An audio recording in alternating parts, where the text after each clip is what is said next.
This teen killer walked into a room full of children, and within minutes, lives were destroyed forever. 11 kids, 2 adults, all targeted. 3 little girls never made it out. Bebby King, 6 years old.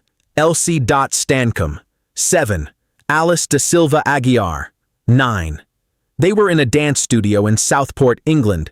Just kids, laughing, making friendship bracelets at a Taylor Swift-themed summer class.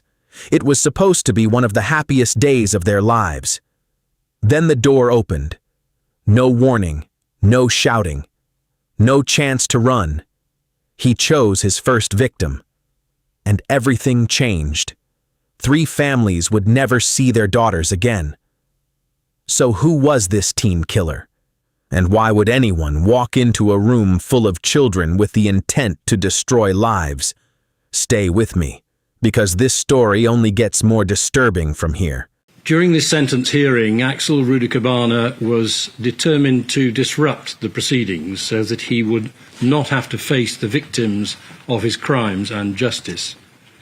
I was required to have him removed from court, not because that is what he wanted, but he was preventing the hearing from being held in the normal way. Accordingly, I passed sentence in his voluntary absence, whilst his counsel, both leading and junior, and solicitor are present in court.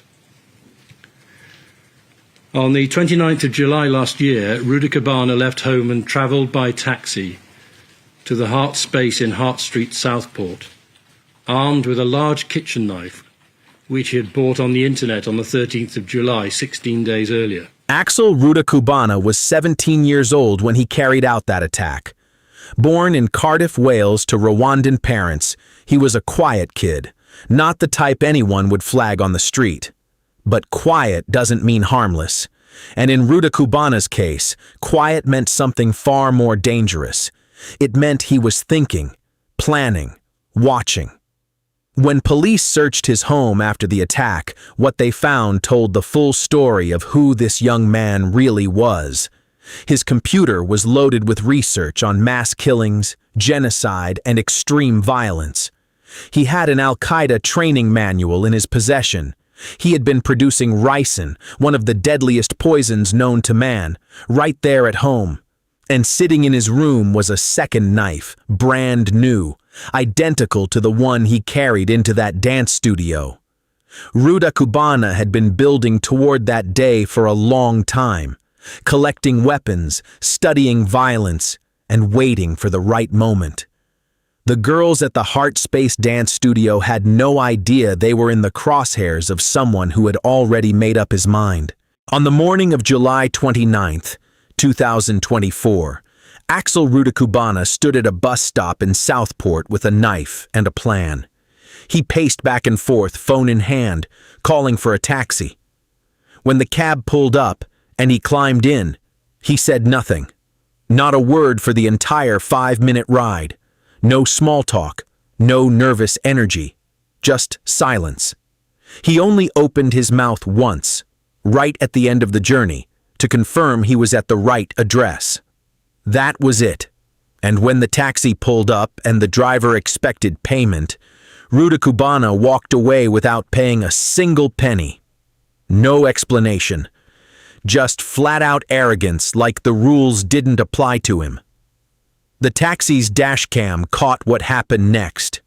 Rudakubana walked straight up to the front door of the Hart Space dance studio, calm as ever, and took his time looking for a way inside. Every single move he made that morning was controlled and purposeful. This was a young man who had already decided exactly what he was going to do, and nothing was going to stop him. Inside the Hart Space dance studio, everything was exactly as it should be. 26 girls, some as young as 6 years old, were living their best day. The event had sold out. Families had planned for it. Kids had been counting down to it. It was the first day of summer break. Taylor Swift was playing, and the girls were sitting around a table making friendship bracelets, giggling, having the time of their lives. Leanne Lucas, their dance instructor, was running the class that day. A woman who loved those kids and poured everything into making that event special for them. The energy in that room was pure. Nobody was worried. Nobody was on guard. Why would they be? Then the door opened. Axel Rudakubana stepped in wearing his green hoodie and face mask. The girls barely had time to register that a stranger had walked into the room. He didn't speak. He didn't pause to look around. He locked onto the child closest to him and grabbed her. Just like that. The music, the laughter, the friendship bracelets, all of it meant nothing anymore. The worst moment of their lives had just begun. What you are about to hear has been verified through court records and police testimony presented during his trial at Liverpool Crown Court. Rudakubana moved through that room with purpose. He grabbed the first child, then a second, then a third. He lunged from one girl to the next without stopping, without slowing down, and without a single word leaving his mouth. Leanne Lucas, the dance instructor, said she did not even realize what was happening until she felt a knife go into her own back. That is how fast it was. That is how little warning anyone had. Prosecutor Deanna Heer KC told the court that the injuries sustained by two of the children who lost their lives could only be described as sadistic in nature. Some members of the public in that courtroom got up and walked out because they could not sit through the details. The judge noted that Rudakubana's only intention that day was to kill every single child in that room. Let that sink in for a second. A 6-year-old girl, a 7-year-old girl, a 9-year-old girl, gone. 8 other children were seriously injured. 2 adults were attacked for trying to protect them. And a courtroom so disturbed by the evidence that grown adults could not stay seated. These girls deserved better, and the least we can do is make sure their story reaches every single person possible. If you haven't subscribed to this channel yet, do it right now. Share this video. Put it on your page. Because staying silent about evil like this is how evil keeps winning. He's just the most despicable young person who's committed the most vile and violent acts that are going to have an impact on the victims and their families for the rest of their lives. Words almost fail to describe him in terms of just what a despicable person he is. The court played the CCTV footage from inside that studio. No narration was needed. The screams of children said everything. Leanne Lucas was seen on that footage doing everything in her power to push those girls toward the exit and get them out alive. She kept moving. She kept fighting for them even while bleeding. One little girl made it to the door and tried to run. Rudakubana grabbed her and pulled her back inside. She was among the injured. Outside that studio, a businessman named Jonathan Hayes heard the chaos and ran toward it. He didn't have a weapon. He didn't have training. He just ran in and fought Rudakubana with everything he had. He was stabbed for it. Both Leanne Lucas and Jonathan Hayes are the reason more children didn't lose their lives that day. When the CCTV footage finished playing in court, some people in that room stood up and walked out. Not because they were bored, because what they saw was too much to bear. When police arrested Axel Rudakubana, he showed zero remorse. He looked at the officers and told them straight, "I'm glad those kids are dead. It makes me happy." That's who this man was. I'll film it. You want to search it, yeah? Right. I don't suppose it's...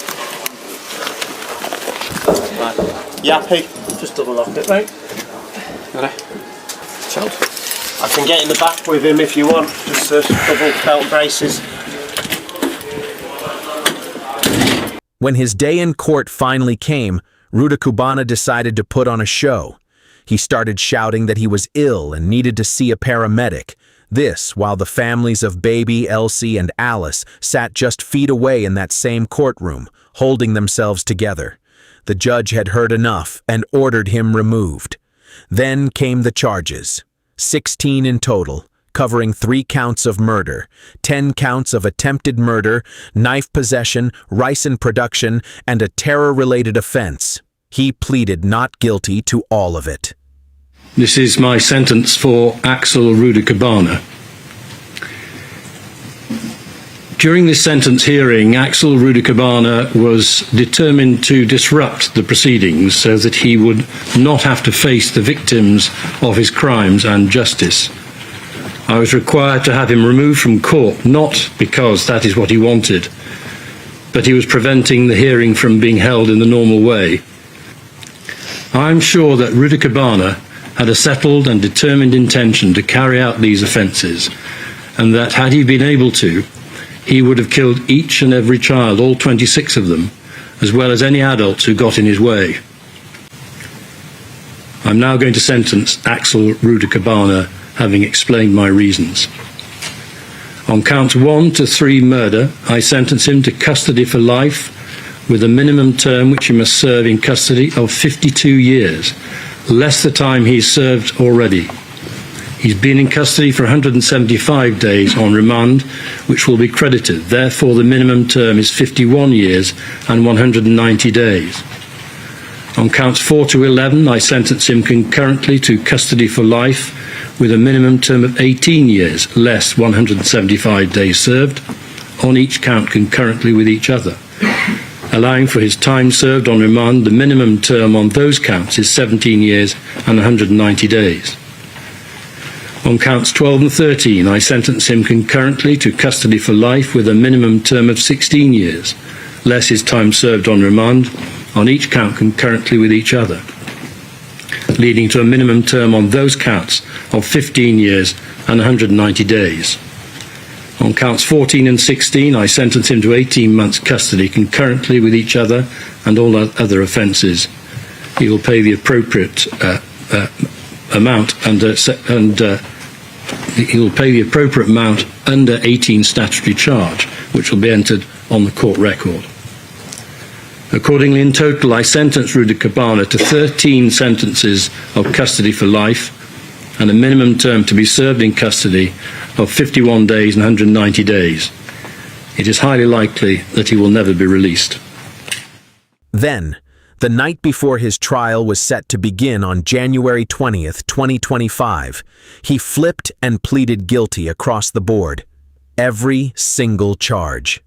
Before sentencing, the families and survivors were given the chance to speak directly to the man who took everything from them. What they said in that courtroom needs to be heard. A 14-year-old girl who was helping at the class that day stood up and faced Rudakubana. She told him, "The thing I remember most about you is your eyes. You looked possessed. You didn't look human." She was 14 years old when that happened to her. Leanne Lucas, the dance instructor, looked at him and said, "He targeted us because we were women and girls, vulnerable and easy prey."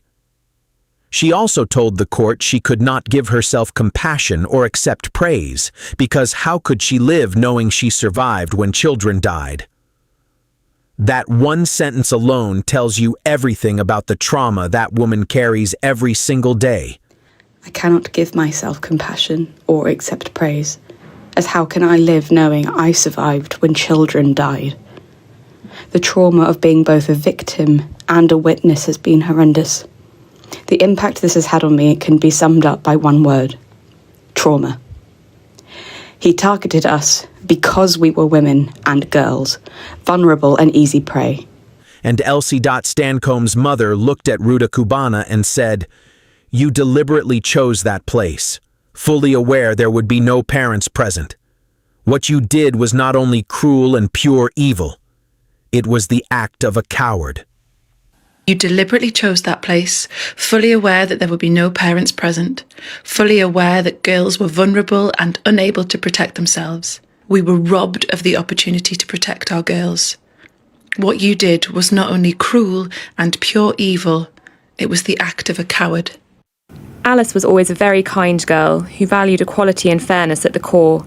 A world of possibilities awaited her, a best friend anyone could ask for. We were so lucky and privileged to have her. Every day felt like a gift.